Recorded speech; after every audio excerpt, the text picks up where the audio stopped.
I just want to tell you that about the church, the meeting place here. Of course, this is located in Addis Ababa, Ethiopia. We are now in the Church of Christ Mission compound.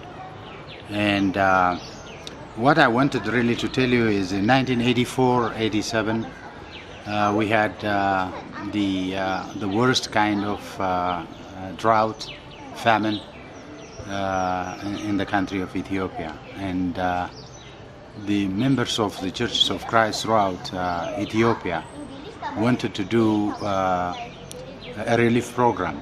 Of course, you know the incomes of every member. They did more than what they can, but at last we wanted really to let the Christians who lives in the western part and other parts of the world know the situation. We were receiving letters from members of the church, preachers from the countryside. Almost every day we were receiving, telling us that they are tired of burying people, members of the church, and it was because of the famine. And help us, help us, help us. Looking at the lush vegetation here, it's hard for me to imagine this in a time of famine, but was this compound here during the famine? Yes. What did it look like in those days? Very dry, very dry, dust. And even people around the city here were so hungry, and we had to also distribute food and help different families who are affected by the famine. I have seen, Eric, 20 people buried in one hole. You can't, I don't want even to think about it. It was so bad. Children, small children, their head down, could not talk. They were brought to our feeding sites. We fed them. In 1 week, they started playing soccer. So we started working with some of the churches in the States, the White Ferry Road Church of Christ, Brother Don Yelton, who has been a great help with us. I've known him since 1968. And him and, of course, John Ed Clark and 7 churches in the United States got together and started working to raise some funds. And our dream was for $1 million US. And God blessed us, and He showered us.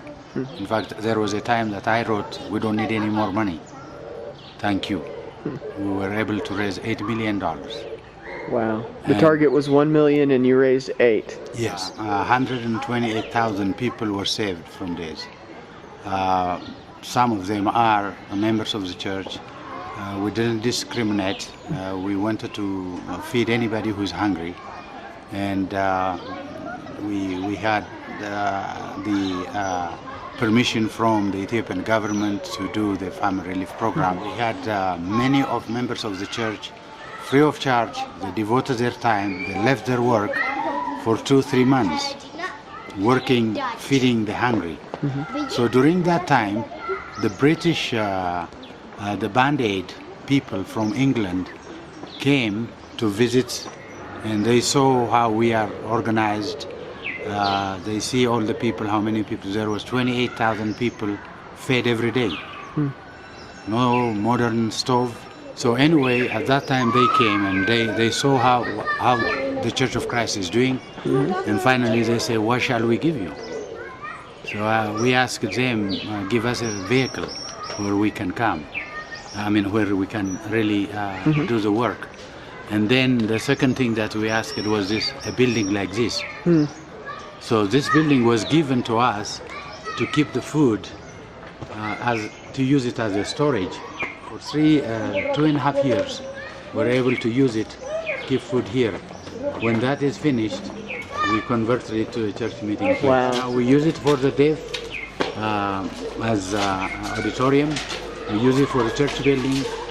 When we have a preacher training program, we use it here. Preachers are graduated from here. So it's completely different. So from the famine, when the famine is finished, the drought was over, then we went into development projects. That's why We work the water development program now, the drip irrigation. Many of the area in the south where we used to have the drought, today they have their own drip irrigation. They are able to build their own church building. They support their own families. The community are so happy. The government is so happy. When you talk about the Church of Christ in Ethiopia, that's really good Christian people. So I'm glad. That's great. I don't care if I die today. We've been able to accomplish more than what we thought.